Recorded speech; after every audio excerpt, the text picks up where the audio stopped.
Desde que llegó el gobierno de Gustavo Petro, se planteó la necesidad de un cambio en la política de drogas. Pero sobre todo lo que se pretendía era cambiar los paradigmas, con el argumento, dicho por el propio presidente Gustavo Petro, de que la guerra contra las drogas se había perdido. La guerra contra las drogas ha fracasado. La lucha contra la crisis climática ha fracasado. Han aumentado los consumos mortales de drogas suaves, han pasado a las más duras. Se ha producido un genocidio en mi continente y en mi país han condenado a las cárceles a millones de personas para ocultar sus propias culpas sociales. Le han echado la culpa a la selva y sus plantas. Desde entonces, el Ministerio de Justicia inició toda una serie de investigaciones para elaborar esa nueva política de drogas. Y después de casi un año de investigación y de trabajos, la acaba de presentar. Bajo el nombre de Sembrando Vida, desterramos el narcotráfico. Sus objetivos incluyen, para el 2026, la reducción de 90,000 hectáreas de coca de uso ilícito, lo que se traducirá en una disminución del 43% en la producción de cocaína y la eliminación de 11,823 millones de dosis del mercado. También dice este nuevo diseño de la Política Nacional de Drogas que de las 90,000 hectáreas, 69,000 se erradicarán voluntariamente, promoviendo transiciones hacia actividades legítimas, y que 23,000 se eliminarán forzosamente en cultivos de alto rendimiento industrial. Esto tendrá un impacto significativo, dice el documento, estimado entre 55 y 86 billones de dólares en pérdidas para las finanzas ilícitas, que es además uno de los grandes objetivos de la política de seguridad de este gobierno.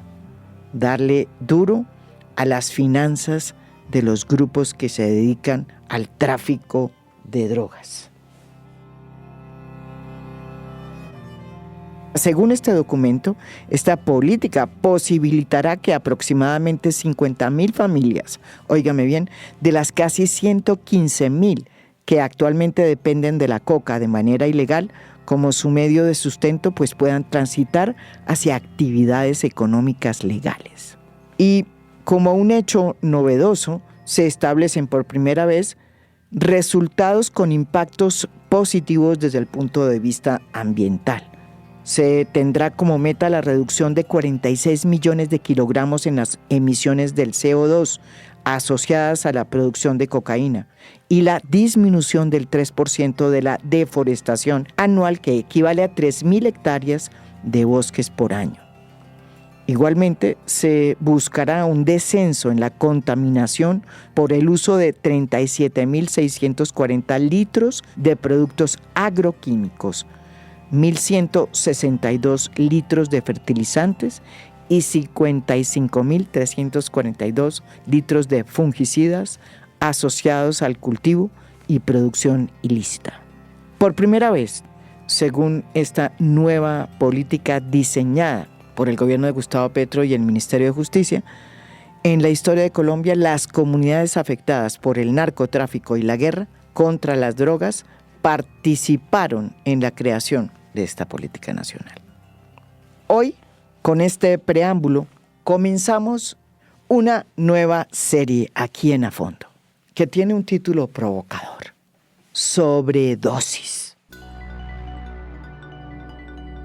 Y va a ser un proyecto que vamos a realizar en A Fondo con Alejandro Gaviria, el exministro, ex precandidato presidencial que ya todos conocen y que no hay que presentar de a mucho. La idea de esta serie es hablar no solo de la necesidad que hay de diseñar una nueva política contra las drogas o sobre las drogas, como de hecho lo está haciendo el gobierno del presidente Gustavo Petro, sino escudriñar cuáles son realmente los desafíos que enfrenta hoy un país como Colombia y el mundo en materia de consumo y en materia de reconocimiento de muchas de esas drogas como parte de un acervo cultural de muchos pueblos indígenas, algunos de los cuales pues viven en territorio colombiano.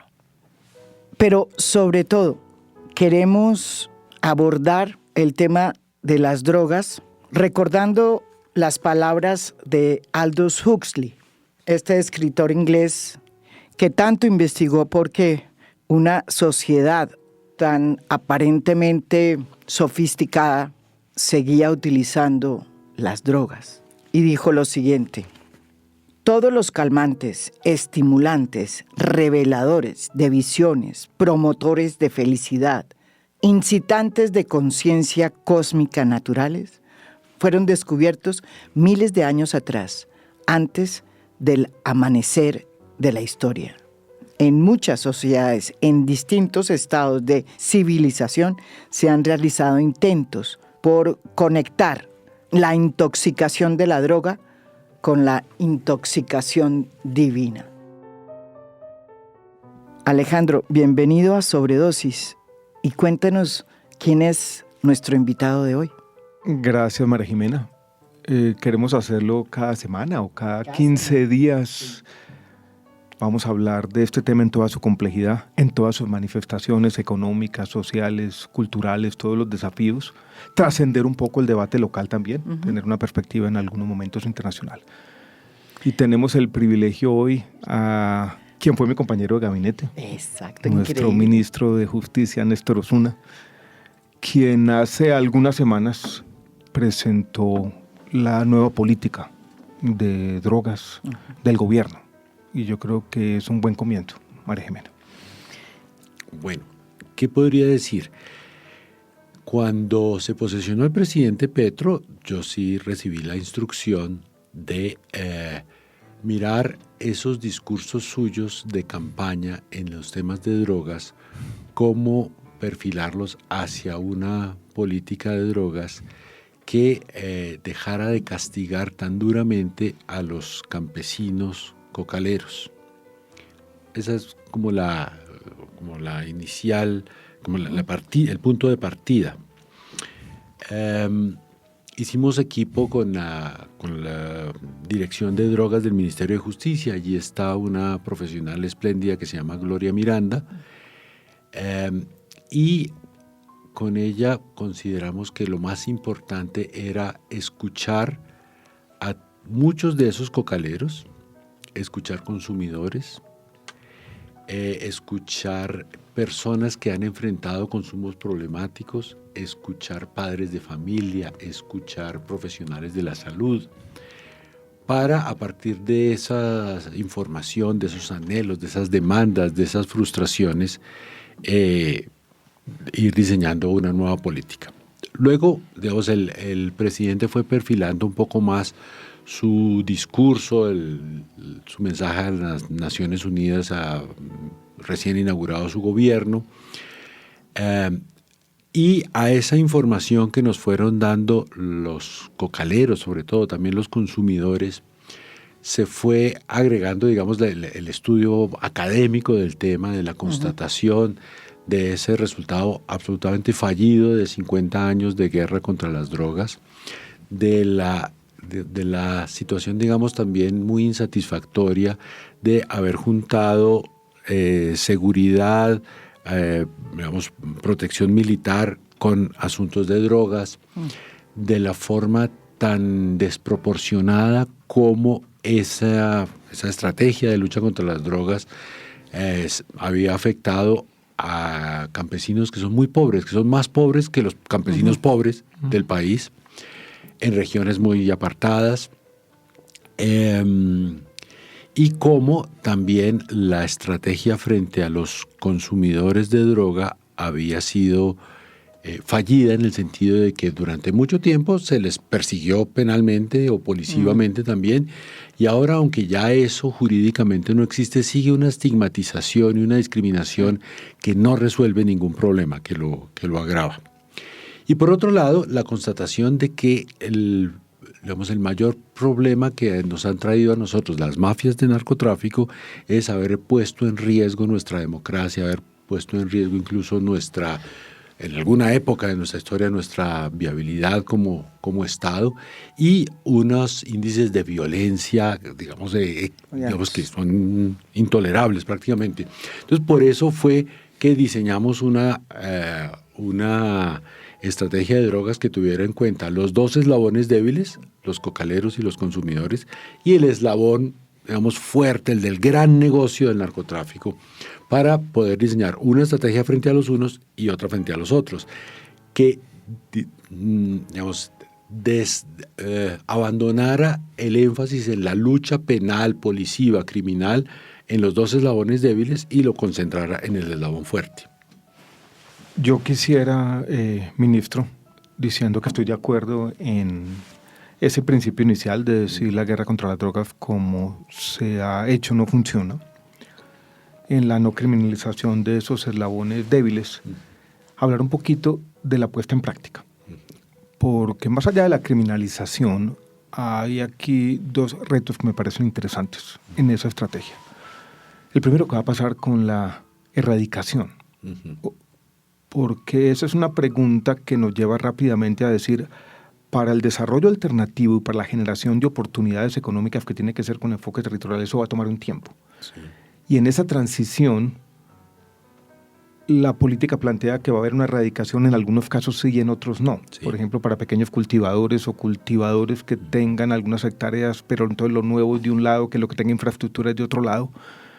La primera pregunta es quién va a hacer ese seguimiento. Hay un censo inicial, hay unos indicadores, hay un trabajo con las comunidades, porque ese principio, estoy de acuerdo, pero la puesta en práctica y la implementación de esto es difícil. Esa es una pregunta. Y la otra pregunta que tiene que ver con el énfasis ya de las organizaciones criminales es, ministro, si usted ve que hay alguna tensión entre la política de paz total y esa intención de combatir estas organizaciones criminales. Porque si la paz total habla de cese al fuego, no podrán estas organizaciones criminales entonces tener vía libre para seguir haciendo lo que están haciendo, y eso cómo facilita o no facilita las labores de interdicción, por ejemplo. De acuerdo. Entonces, frente a lo primero, digamos, sí hay censo, sí hay una política allí, pero no hay consenso.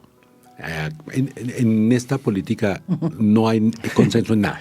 Y me imagino que una cosa es Norte Santander, Catatumbo, otra Nariño, otra Putumayo. Sí, hay claro. un enfoque territorial que es no complicado. ¿No hay consenso en qué sentido, dice usted? No hay ministro? consenso político, no hay consenso entre los cocaleros, pero hay una política que se va a llevar a cabo, que no atropella, pero que efectivamente no hay un completo acuerdo entre todas las personas, ni los que las vamos a desarrollar, ni los que van a ser beneficiarios o perjudicados con la misma. Entonces, digamos que nos hemos acostumbrado demasiado al índice de medición en hectáreas.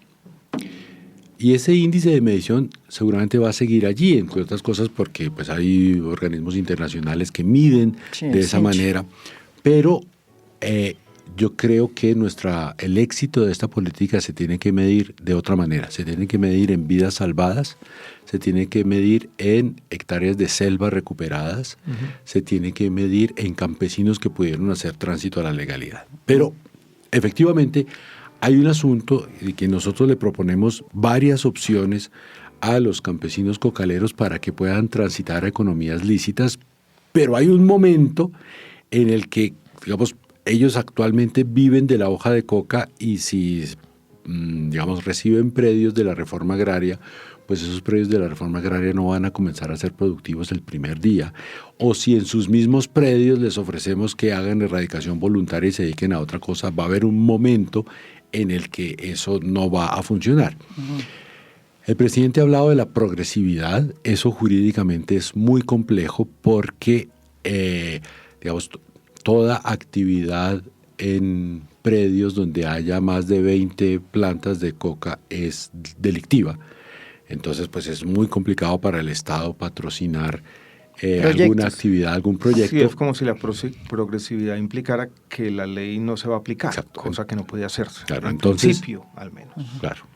Entonces, tal vez esto me obligue a hacer primero para poder responder, a mencionarme primero una dificultad de esta política. Toda esta política es difícil. Esto tiene Claro, de cualquier cosa es de regular menos lo que facilidad. está regulado por la prohibición. Entonces, Claro, entonces, es nosotros difícil. nos movemos en un muy estrecho margen de actuación porque, claro, hay 50 años de criminalización aupados por normas internacionales que Colombia ratificó y que Colombia ha decidido seguir cumpliendo.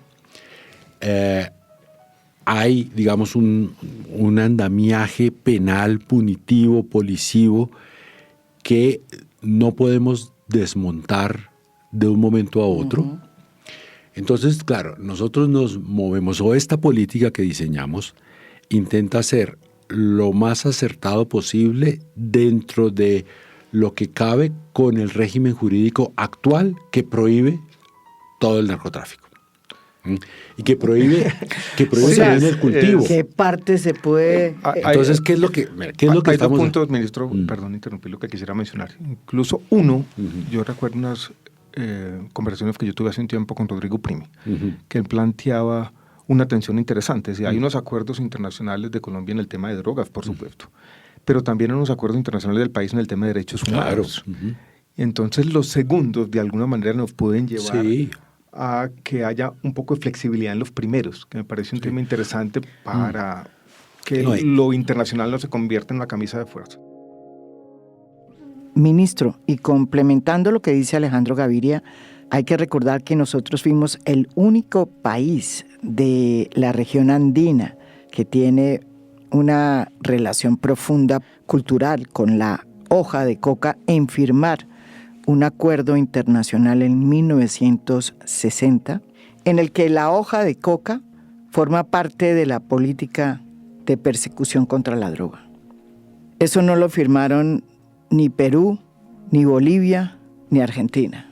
Colombia sí. Esa normativa internacional, digamos, que es absolutamente prohibicionista, pero admite una interpretación que no es caprichosa de que lo que está prohibido es el uso de esas plantas para producir estupefacientes. Entonces, el uso de esas plantas para productos no estupefacientes como textiles, fertilizantes, alimentos, tinturas, en fin, para muchísimas cosas que se pueden hacer en la hoja de coca, no está en principio prohibida. Hemos sido más papistas que el Papa y hemos considerado que está prohibido hasta que la naturaleza arroje la planta. Pero ahí nos movemos en la posibilidad de que hay usos lícitos de la hoja de coca, así como hay usos lícitos del cannabis. Y ya para responder puntualmente a la pregunta, el Estado colombiano ha erradicado en los últimos 20 años casi 700.000 hectáreas de hoja de coca. Pese a eso, aunque en algún año baja de pronto, pero la tendencia es a que aumenta año tras año el número de hectáreas cultivadas de hoja de coca. Actualmente, según el informe de CIMSI, al 31 de diciembre del año pasado, tenemos 230.000 hectáreas. Es decir, el Estado colombiano erradica, ya sea combinando la estrategia de erradicación forzosa y ahora toda manual porque ya no se fumiga, pero la estrategia forzosa y la voluntaria. O sea, va la policía y arranca o el campesino arranca en la mata. Pero no podemos, no tenemos la capacidad, ningún Estado del mundo tiene la capacidad de acabar con los cultivos de hoja de coca. Entonces lo que es razonable es priorizar qué se erradica. Y en esa priorización, entonces nosotros no abandonamos la posibilidad, o más bien la obligación legal, si se quiere, de erradicar algunos cultivos forzosamente y de impulsar la erradicación voluntaria, a sabiendas de que las 230.000 hectáreas que existen no se van a erradicar ni en 1 ni en 2 años. Si nuestra política es exitosa, creemos o consideramos que en el año 2026 el número de hectáreas de hoja de coca pueda haber disminuido de las 230.000 que hay actualmente a unas 150.000. Eso no ha ocurrido nunca. No ha ocurrido nunca, sí. No, bueno, ahí es donde, ministro, yo sí veo una dificultad, voy a llamarlo de esta manera. Porque todos estamos de acuerdo, por lo menos quienes estamos sentados aquí, en la no criminalización, en un enfoque distinto, en si se quiere aceptar trágicamente que muchas de estas familias tienen en la coca su única fuente de ingresos. pero yo no veo cómo llegar a 90.000. O sea, ¿qué es lo que se va a hacer distinto en esta política? No lo veo. Usted dice, quizás tenemos que cambiar la métrica o el indicador, No, eso cosa en la va que por yo un estoy lado. parcialmente de acuerdo. Pero más allá de los principios, ¿cuál van a ser el conjunto de políticas públicas que nos van a llevar de 230 a 90 pues. o a 150? No, a 150. 150. Ujú. ¿Qué va a pasar? Bueno, entonces, si nosotros logramos ser efectivos en la disminución de producción de cocaína, y creo que tenemos una ventana de oportunidad para lograr serlo, entonces una buena parte de los cultivos de hoja de coca se pueden ver desestimulados por el propio mercado, más allá que por la acción de la policía o por las bondades de esta política. Hay una cosa de mercado que puede desestimularlo. Hay una evidencia cierta, y es que ya casi vamos para un año con el precio de la hoja de coca muy caído. Se está pagando hoy en Porque día hay una casi 40. sobreproducción aquí, Por nacional. distintos factores. Puede ser en parte sobreproducción. Hay un cambio en los mercados de la cocaína. Hay una cosa interesante, y es que antiguamente de la hoja de coca, digamos, todo lo que se exportaba era cocaína. Hoy en día se está exportando 60% cocaína y 40% pasta base. Se está exportando la pasta Para procesarla en para otro procesarla lugar. en los puertos de llegada. O sea, Puertos de una llegada. de las preocupaciones que tienen en la Unión Europea los belgas, los holandeses, es que los laboratorios de cocaína están allá, en el puerto de llegada. Para producir el clorhidrato de cocaína. El clorhidrato. Allá, sí. También porque hay consumo de esa pasta que es fumable, es el bazuco que llaman aquí.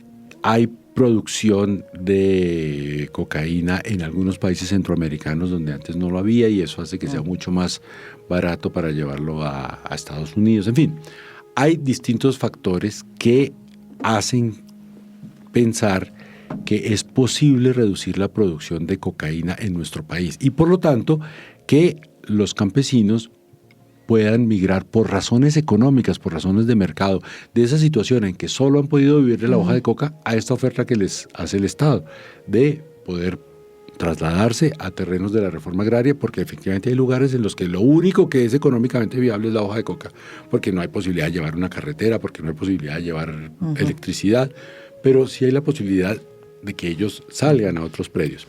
Y mire que en esas conversaciones con los cocaleros, una cosa que nos dimos cuenta es que no es cierto que haya un arraigo de los campesinos a cultivar hoja de coca. Para nada. Están hartos de sentirse perseguidos, de sentirse pobres, de sentirse discriminados, Estigmatizados, sí, el desorden que hay en estigmatizados, los mercados y de alguna forma cocaína. víctimas de estructuras criminales que los obligan a perseguir, a cultivar. Si el Estado logra liberarlos de eso, ellos felices cultivan otra cosa.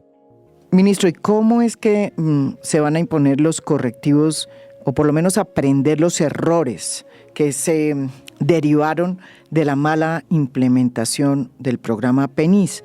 Para los que nos escuchan, el PENIS fue el programa de sustitución de cultivos de coca que se creó a partir de los acuerdos de paz en el 2016.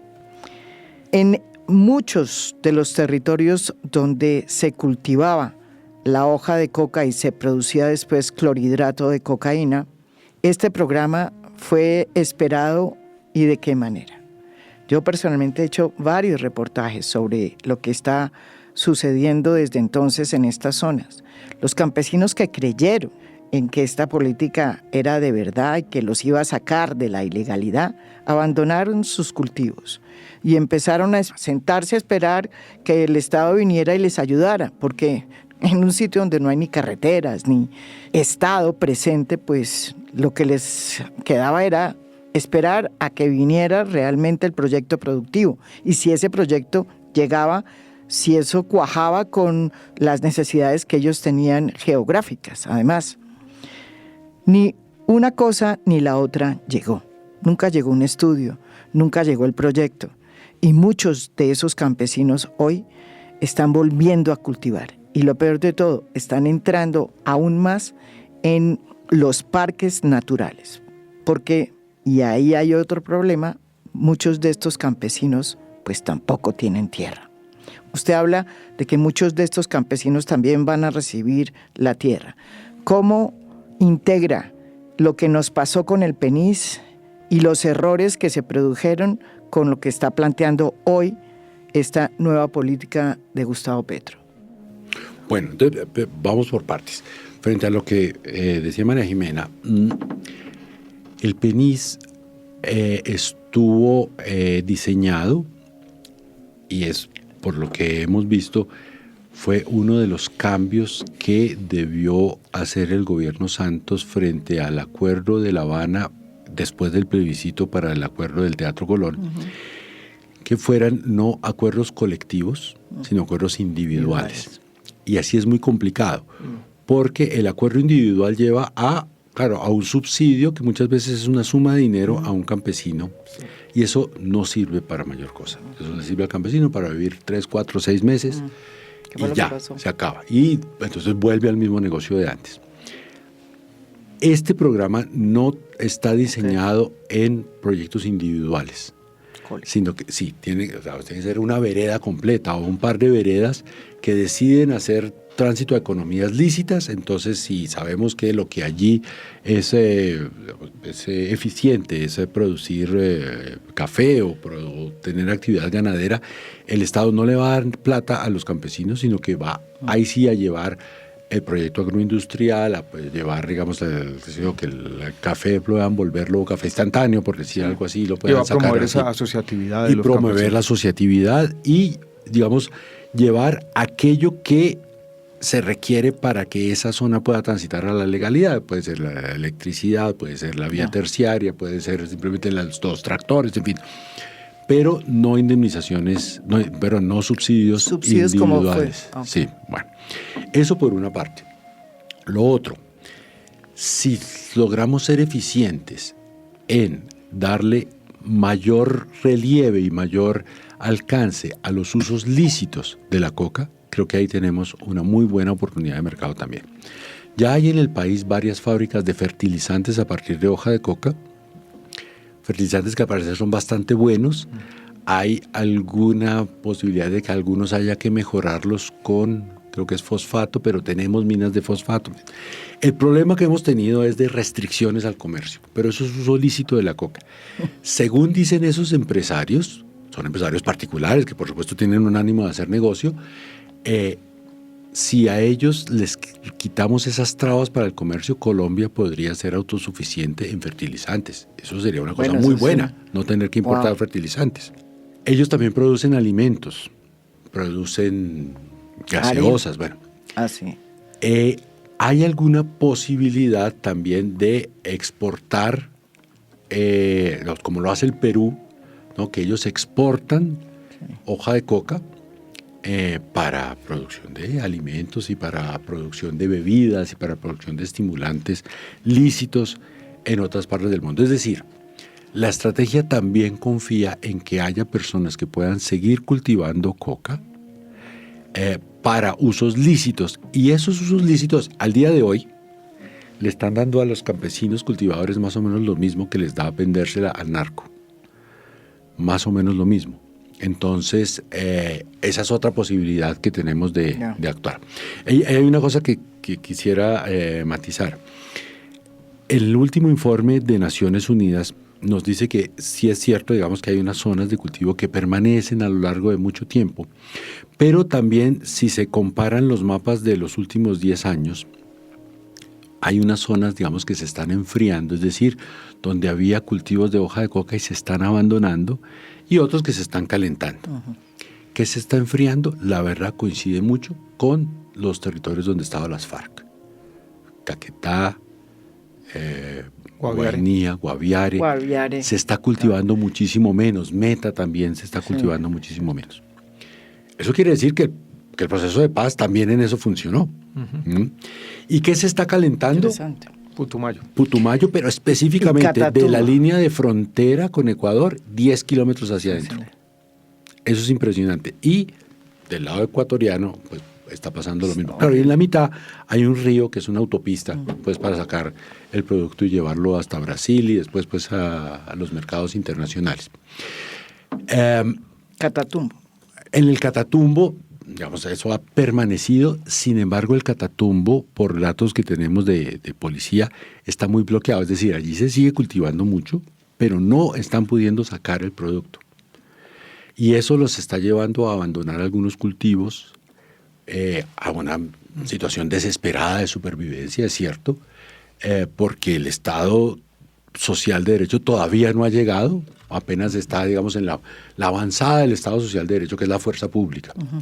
Y con eso conecto con la otra pregunta que me habías hecho, Alejandro, y es, ¿cómo esto se conjuga con la estrategia de paz total y con una estrategia de combate a las estructuras criminales de alto impacto? Bueno, el martes pasado, en el Tambo, Cauca, donde hicimos un lanzamiento, digamos, popular, al estilo que le gusta a este gobierno de la política de drogas, el presidente fue muy claro en mencionar que esta política implica llegar al estilo de las misiones económicas. Todo el Estado llega a un lugar y se instala allí. Llega el transporte, llega educación, llega salud, llega electricidad.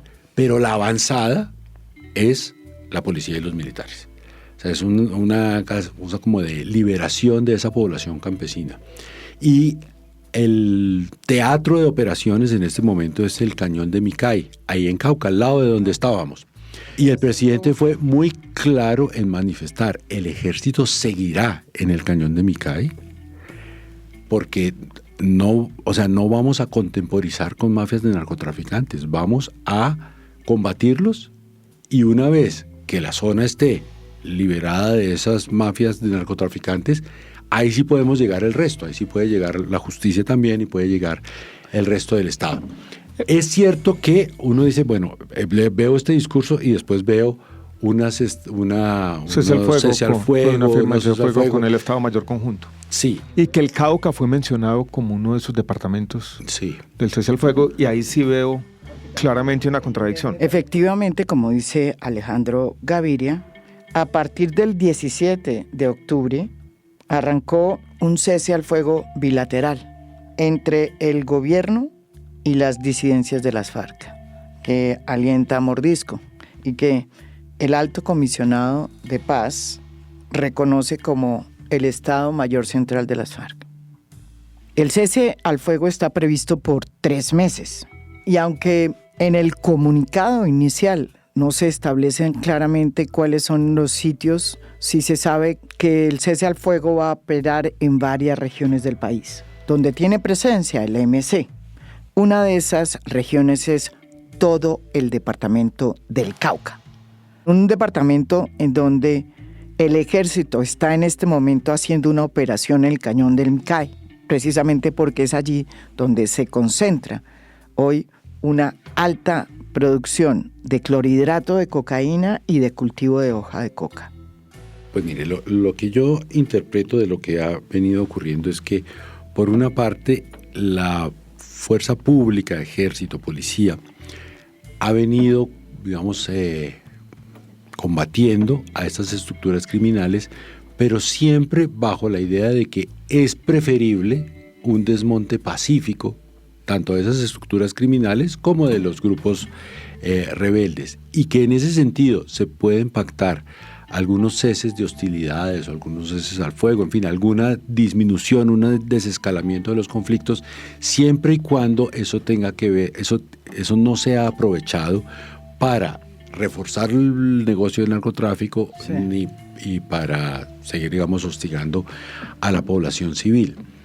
En eso nos jugamos la suerte de los procesos de paz y también la suerte de la política de drogas, lo admito. O sea, si no somos exitosos o en el combate policivo y militar a las mafias, o en su desmonte pacífico mediante esa estrategia de paz total, la política de drogas también puede ser un gran fracaso.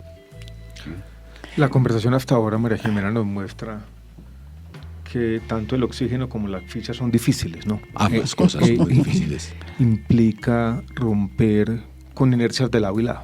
Sí. Y que la búsqueda de historias de desarrollo, voy a decirlo de esta manera, con enfoque territorial, sigue siendo un desafío para nuestro país, y aquí hay por lo menos una intención de estructurarla, sí, y sacarla adelante. Y si hay en el margen al menos, o puede haber una contradicción entre la política de paz total y esto que se llama asfixia. Esto es la voluntad también reiterada de combatir estas organizaciones armadas.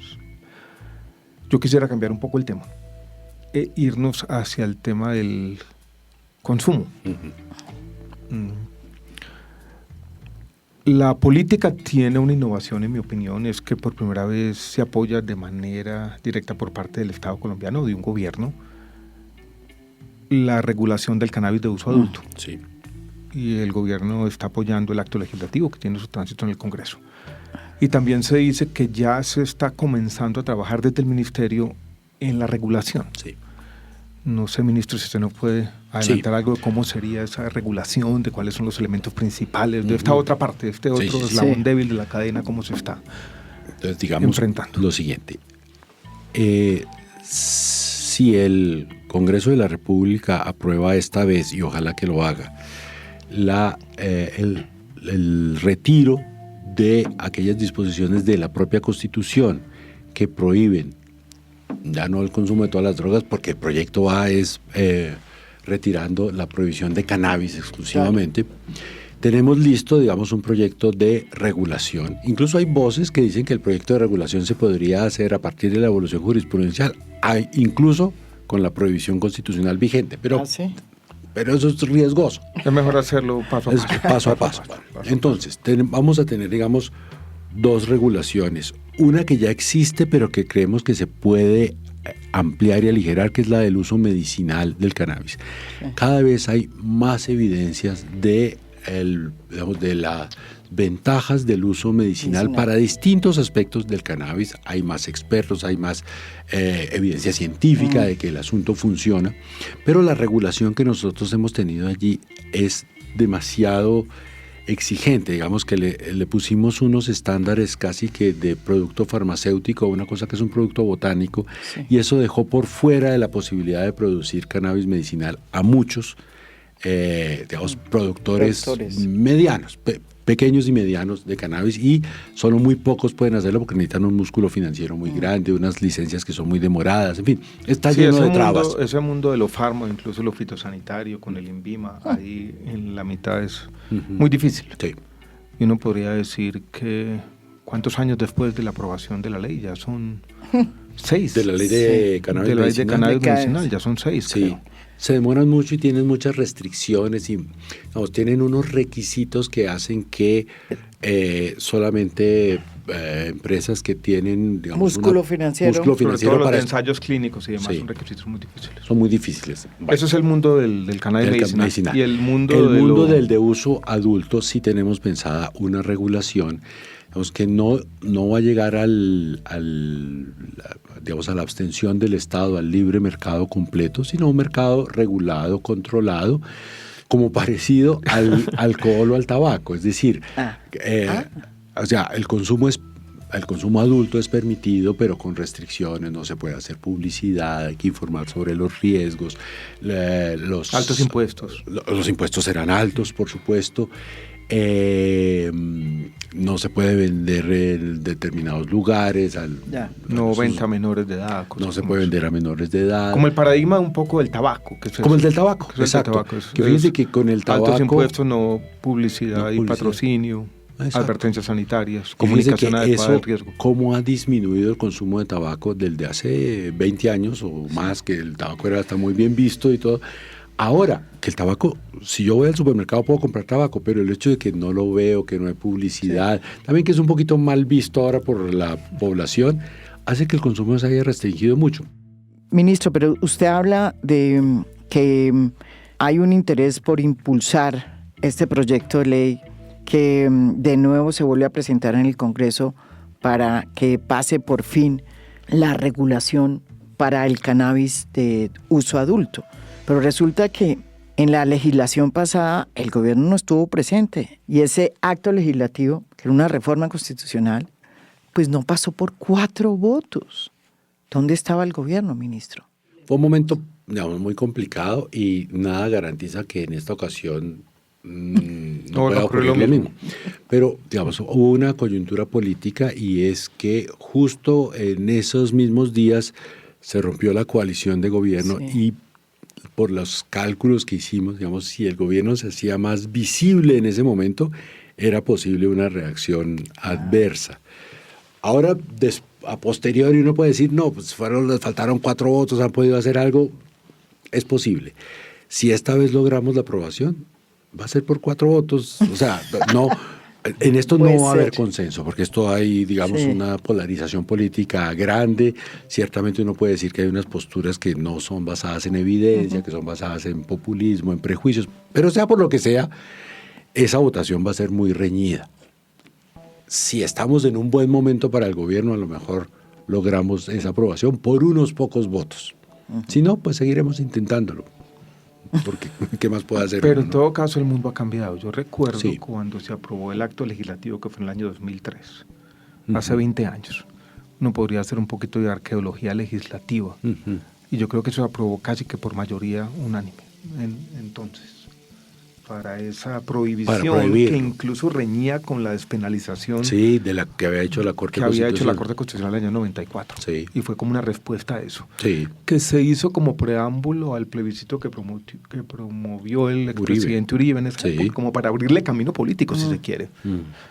Y hoy, 20 años, por lo menos tenemos sí. mayoría. Sí, o faltó ahí, 4 ahí, votos, ahí, ¿no? ahí, 4 votos. 50-50. Sí, de y alguna fue manera. más por ausentismo, porque ya eran los últimos Sí, días de sesiones. es En fin, correcto. un panorama que sí nos resultó adverso, pero también de todas las veces que se ha propuesto ese proyecto de acto legislativo, porque el representante Juan Carlos Lozada es persistente, Sí, yo sé.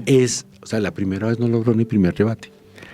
Esta vez Sí, estuvo a 4 Es votos. impresionante. Ahora, y que ya, ahora se han vamos a ver. aprobado, ahora ya ha sido aprobado el acto legislativo en 2 debates, creo. sí, Va en segundo debate, Segundo ya va para debate. tercero. Ya va para tercero. Va Ya para el tercero, sí. Ya va para tercero, que es Y una hay buena otra noticia. cosa, cada vez hay más países del mundo y más estados de los Estados Unidos que han aprobado el consumo adulto de cannabis, entonces hay más evidencia, hay menos temor. O sea, yo creo que eso se está abriendo, ¿no? Y esa pregunta evidente que pues, yo creo que es bueno hacerla también es, porque siempre que se habla de esto, dice, es que eso va a crear una cantidad de empleos, eso va a cambiar muchas cosas. ¿Es cierto eso? Bueno, algunos de los Estados Unidos que tienen legalizado el consumo adulto de cannabis obtienen rentas importantes. No voy a decir pues que se volvieron millonarios por eso, pero digamos se ha vuelto un rubro interesante de su economía el cobro de impuestos del cannabis. O sea, sí hay un sector de la economía que puede Se florecer a partir de eso. No va probablemente a transformar la historia de Colombia, pero sí es un rubro más de la economía que puede haber estado ahí sin explotar suficientemente. Creo que le estaríamos apuntando más a consumo interno. La posibilidad de exportar cannabis ya la perdimos, ya llegamos tarde a eso, porque ya los Estados Unidos son autosuficientes en eso, ya muchos otros países. Algo a lo mejor se podrá exportar, Tenemos pero un creo que poquito va a de ser poco. competitividad por las condiciones agroclimáticas, pero es difícil que esto sea el renglón de exportador que creímos que iba a ser. ¿Qué iba a ser? Sí. Yo recuerdo cuando yo era ministro de Salud en este debate se decía que esto iba a ser mucho Como mayor la que gran- las flores y el banano Exacto. sumados. ¿Se acuerda? Ya me también me Incluso decía. había algunas cifras que Sí. eran en su momento exorbitantes y yo creo que una sobreestimación Sí, de las pero- posibilidades de esta historia agroexportadora que quedó truncada por muchos prejuicios y demás. Una pregunta de estilo paréntesis, María Jimena. ¿Cuál? El presidente Gustavo Petro ha expresado públicamente su preocupación con el tema del fentanilo Ujú. y la necesidad de políticas predictivas al respecto. Incluso yo creo que ha ido más allá y ha dicho que esto está transformando los mercados globales Así de que la la cocaína oportunidad, y demás, y que es la oportunidad para... Sí, que es la oportunidad para cambiar la política de drogas rápido. En este conjunto de estrategias de salud pública que incluyen las de reducción del daño, ¿usted cómo ve el tema del fentanilo y qué se está haciendo? Bueno, yo creo que, o más bien lo que yo he visto es que aunque si en los Estados Unidos el fentanilo se volvió el tremendo problema que se ha vuelto en los últimos 3, 4 años, no estamos vacunados de que eso no ocurra en Colombia, podría ocurrir. Lo cierto es que hasta este momento no ha ocurrido. Y probablemente no ha ocurrido por varias causas. Digamos que la evidencia que tenemos es que el fentanilo que se ha decomisado, que se ha incautado por la policía, es todo fentanilo hecho por farmacéuticas para uso hospitalario que se desvió al mercado negro. Es decir, no es fentanilo hecho para consumo de consumo no hospitalario. Esa noticia, digamos, es mala en el sentido de que haya fentanilo en el mercado negro, pero es menos mala en el sentido de que el fentanilo, con esos controles de las farmacéuticas, es menos letal que el fentanilo del mercado negro, el fentanilo hecho en el mercado negro. Bueno, que es letal, sí. Sí. Hay otra cosa que, pues, hay que decirla, es que en Colombia la heroína es muy barata. Y entonces probablemente el fentanilo no tenga mercado, ¿no?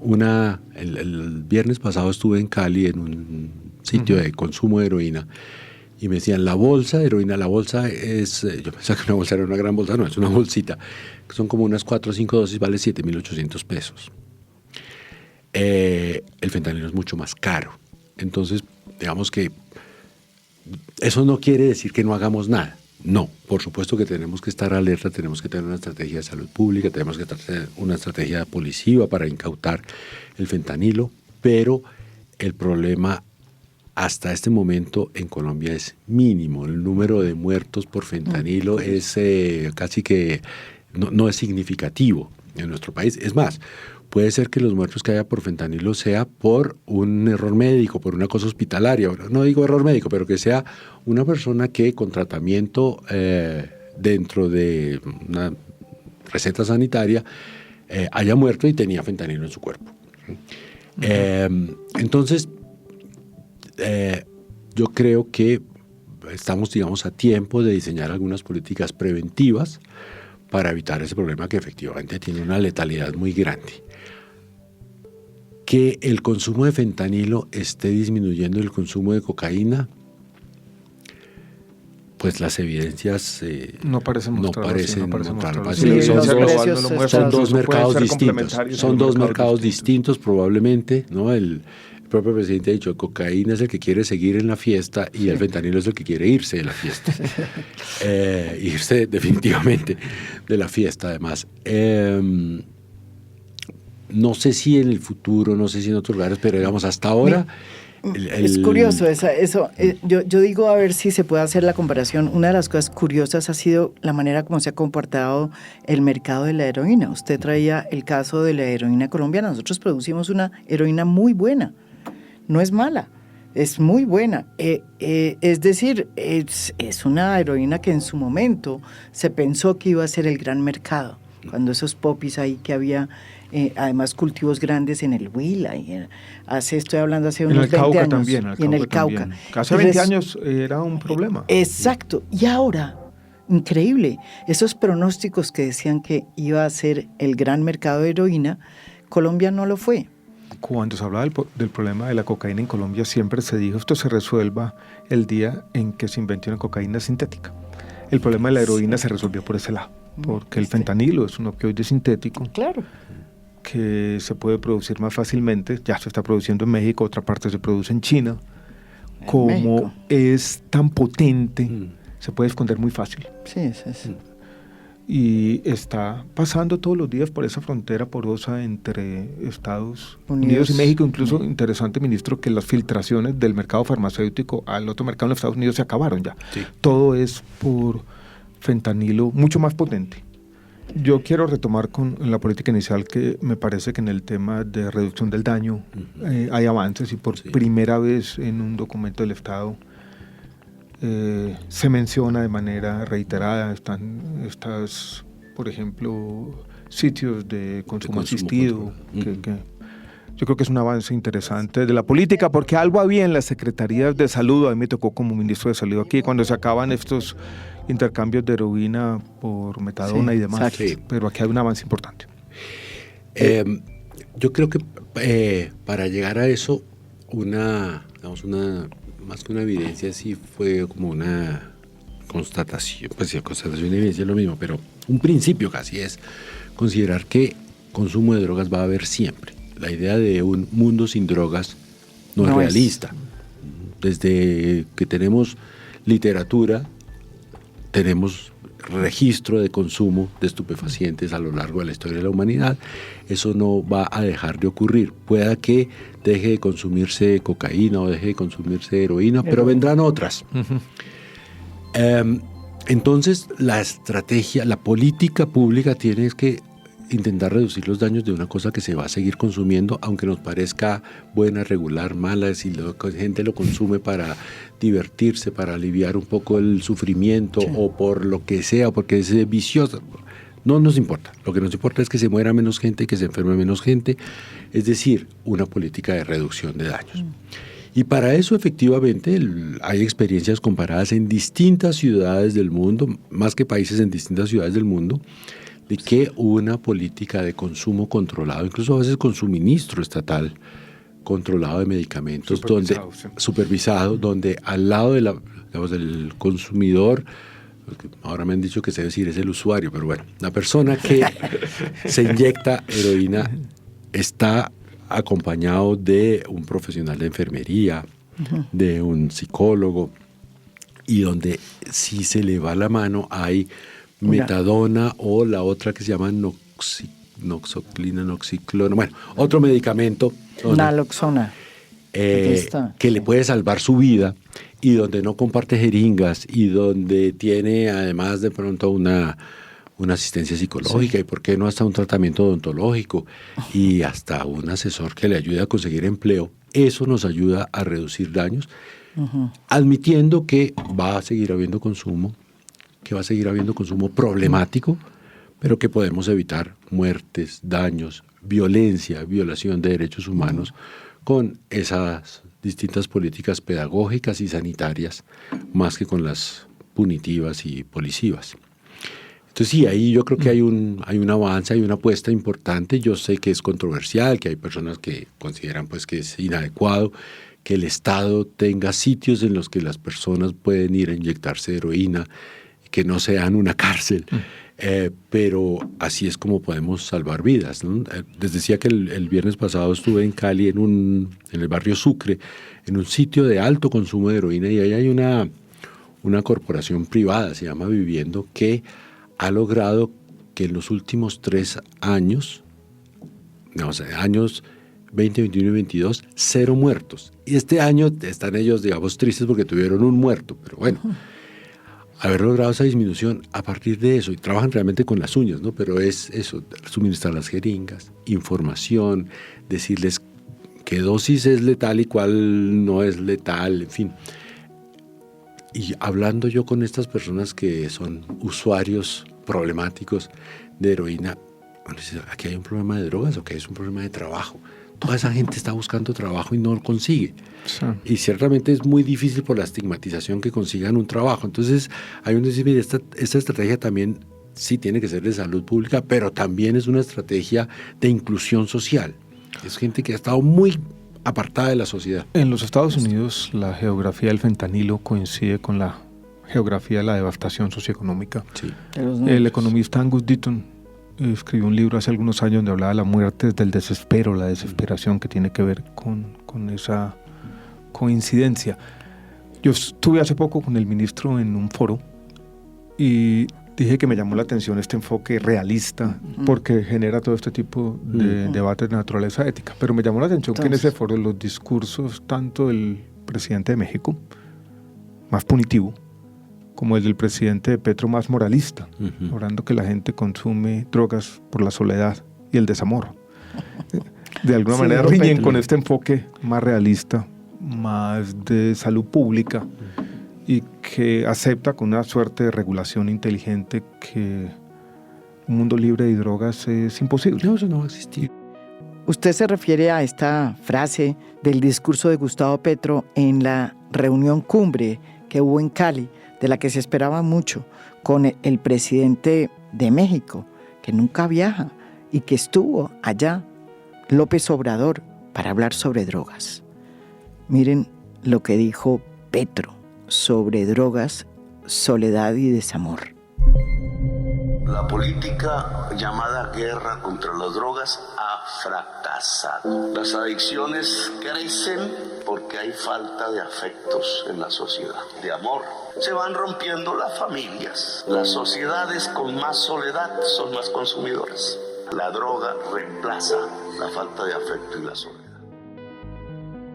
Pues mire, dentro de los estrechos límites que tenemos, en el sentido de que mientras la comunidad internacional no dé un giro hacia una regulación a cambio de la prohibición, nosotros no, o sea, pues, como acción soberana podríamos hacerlo, pero creo que sería una mala idea. El día después sería muy malo. No podemos despenalizar unilateralmente el narcotráfico. A pesar de eso, yo creo que en el discurso haberlo mencionado, que ya no sea un tabú, que uno pueda hablar esto de consumo sin tener el temor o sabiendo enfrentarlo de que le digan que es mafioso o narcotraficante o que su discurso es claramente inmoral o algo así, es un cambio de discurso. Hacer que buena parte de la sociedad vea que aquí hay unos campesinos muy pobres, que ellos no son mafiosos, ni son ricos, que es gente muy pobre y que nuestras calles están llenas de consumidores, pues llenas no, pero digamos que hay consumo de heroína, de marihuana, de bazuco en nuestras calles y que hay problemas de salud pública por eso. Yo creo que va dando puntadas, así como las que el presidente hace en todos los escenarios internacionales en los que tiene posibilidad de poner el tema y de plantear el fracaso, los resultados no satisfactorios de la política tradicional de drogas. Eso que pasó en Cali ciertamente fue un resultado, digamos, un poquito, para mí, un poquito sorpresivo. Yo esperaba una mayor cercanía de países latinoamericanos para una postura común sobre drogas y no la hubo. No la hubo. Bueno, ¿qué le vamos a hacer? Así es la política. ¿Y cuál fue en el fondo lo que impidió por lo menos tener un acuerdo, hacer un acuerdo? No, es que haya habido una grave ruptura, pero sí todo quedó como aplazado para una futura reunión. Yo creo que la postura de Bolivia y la de Colombia eran cercanas, eran similares, eran fácilmente complementarias.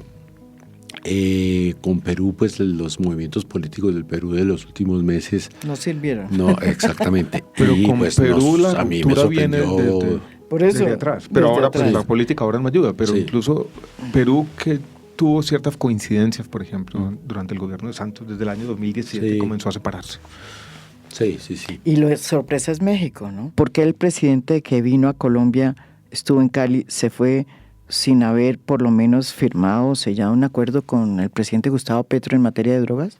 Lo pregunto porque el presidente mexicano ha tenido también una transformación en por lo menos la narrativa que tiene que ver con su necesidad de cambiar los paradigmas en la lucha contra el narcotráfico. Al inicio de su gobierno decía esto sobre el narcotráfico. No estoy de acuerdo con la vía violenta. Soy pacifista. Y aunque se burlen, porque tengo una razón de fondo, aunque se burlen, voy a seguir diciendo abrazos, no balazos. El presidente de México tiene una preocupación muy importante por el tráfico de armas. Y en su discurso yo vi que él asocia un problema al otro, no sé exactamente qué evidencias tenga, y entonces él está, digamos, sí persuadido aún de la necesidad de una persecución militar porque él ve que ahí hay tráfico de armas. Él empezó con un discurso parecido incluso al del presidente Petro. Hablaba de abrazos, no balazos. Sí. Pero se fue moviendo rápidamente a un enfoque mucho más punitivo. María Jimena, yo creo que podríamos sacar una conclusión. Y es que aquí hay unos principios muy bien defendidos, claros, que permiten un cambio en una política pública que el país necesita y que hay unos grandes retos de implementación. Sí. tanto en los temas de desarrollo alternativo, llamémoslo así, en hacer compatible la necesaria lucha con las organizaciones armadas y la paz total, en la regulación del cannabis de uso adulto, en las políticas de reducción del daño de salud pública y demás. Sí. Viene eso, viene la puesta en práctica. Sí. Y cuesta muchísimo dinero, la además de política. todo. De verdad. Bueno, y esa es una crítica que le han hecho, ministro, que es muy costosa. la plática, de dónde Sí. están los presupuestos, porque buenas políticas sin presupuestos no son buenas políticas. Sí, digamos que es costosa porque es ambiciosa. Hay algunos recursos. En un costeo inicial que hicimos, tenemos el dato de que la parte del tránsito a economías lícitas de 115,000 familias cocaleras, no son todas, pero digamos es lo que podríamos hacer, valdría alrededor de 28 billones de pesos. No son 28 billones todos adicionales a los presupuestos actuales, sino también una destinación prioritaria de educación, de vías hacia allá. No los necesitamos todos para el año 24, pero sí, efectivamente es un desafío. Hay que pasar el sombrero. No con otra reforma tributaria, no, pero sí de pronto fuera de Colombia hay que conseguir una colaboración más ambiciosa. Por ejemplo, en una parte de la estrategia que yo he visto que ha tenido mucha aceptación internacional, que es la de cambiar cultivos de hoja de coca por permitir que la selva amazónica recupere su frontera natural.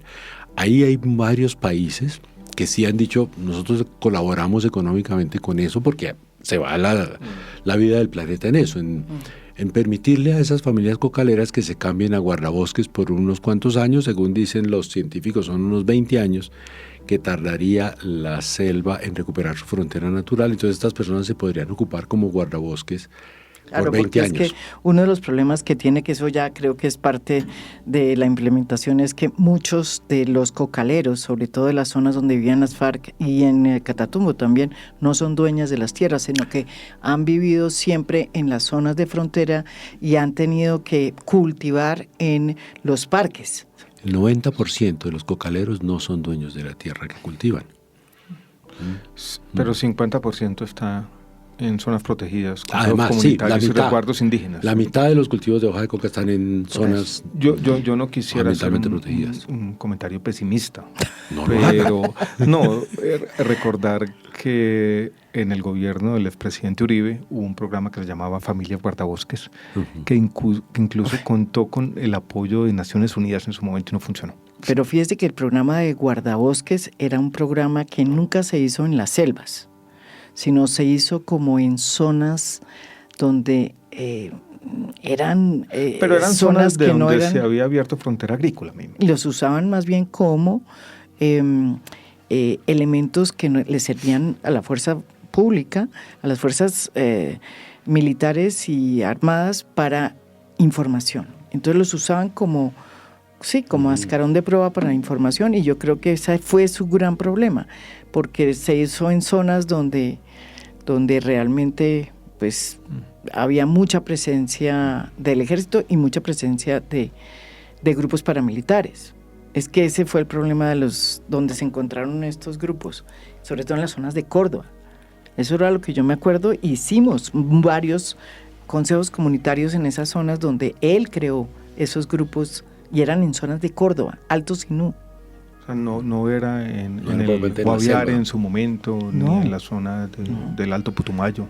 Se hizo en Ni Alto demás. Sinú, en las zonas de Córdoba, en el norte, y se hicieron como un grupo muy grande. Pero en fin, las experiencias son muchas, y uno pues puede coger de ahí también esas experiencias, las experiencias del PENIS, ministro. No hay que volver otra vez a cometer esos errores Por que supuesto. terminaron muchos campesinos otra vez en la inopia. No, y después, ya no en el gobierno de Santos, sino el que siguió después, es que ni siquiera les pagaron. Ni O sea, siquiera les el pagaron. Estado quedó endeudado, no les ha pagado todavía. Entonces, eso sí fue... Yo creo diría que lo tenemos- siguiente, María Jimena.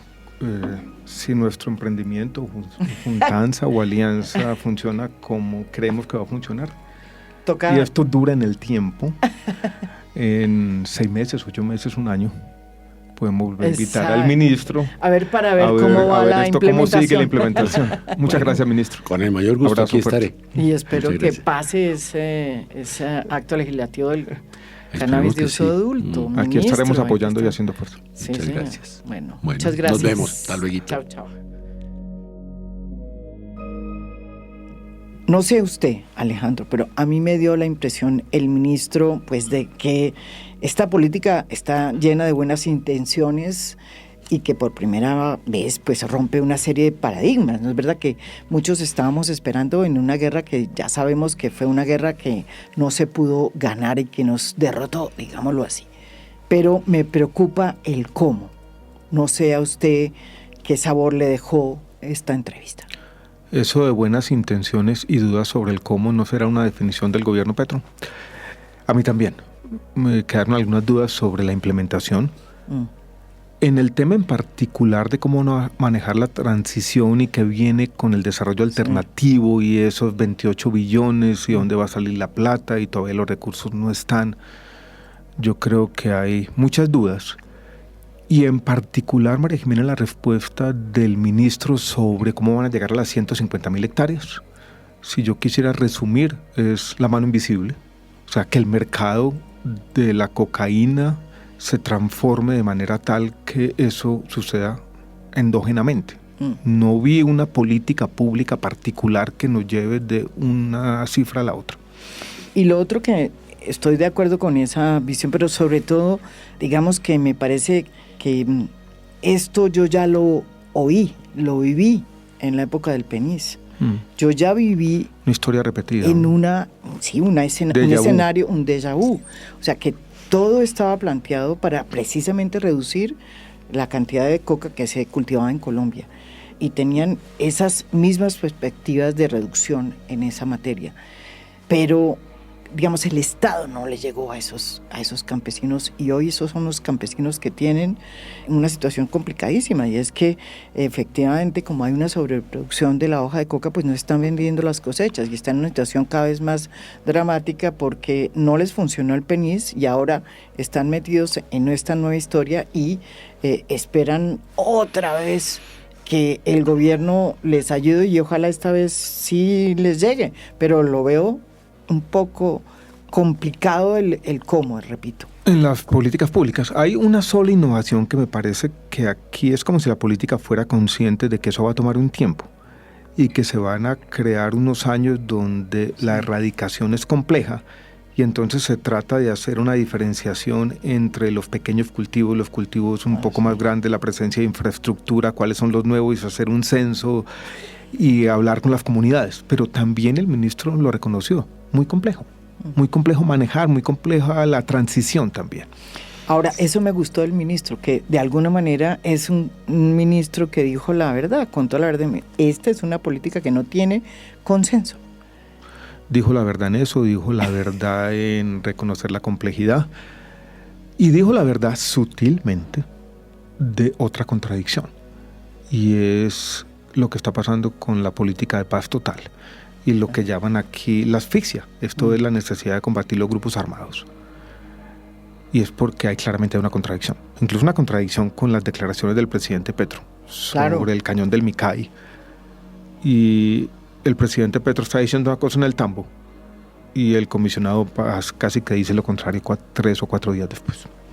Claro, porque es que tal como está planteado, este cese al fuego lo que permite es darle ventaja a las organizaciones, desde bandas criminales hasta organizaciones guerrilleras, para que hagan sus operaciones de tráfico y hostiguen a la población civil. Y sea muy difícil controlarlas, porque obviamente, para que la gente no se entienda, pues el ejército está maniatado porque hay un cese al fuego.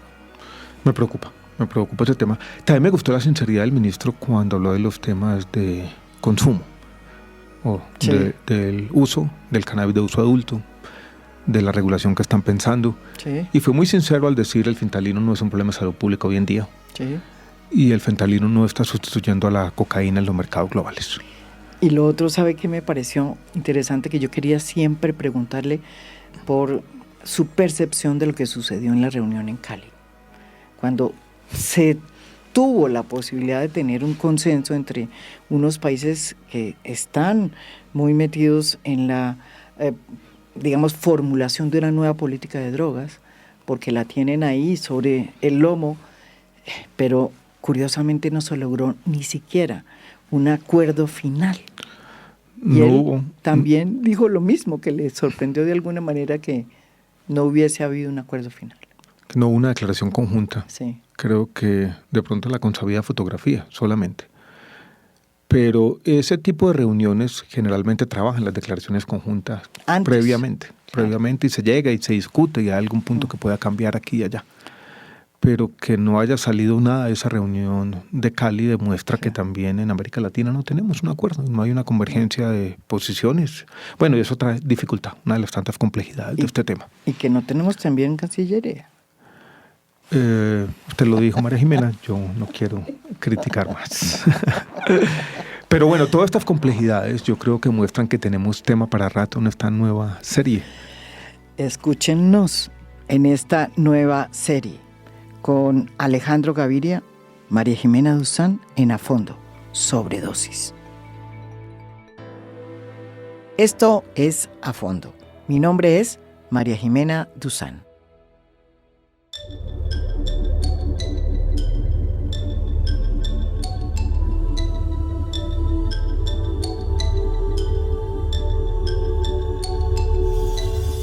A Fondo es un podcast producido por Mafialand.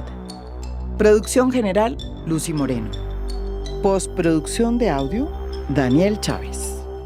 Música original del maestro Óscar Acevedo. Nos pueden escuchar también en mi canal de YouTube. Gracias por escuchar. Soy María Jimena Duzán.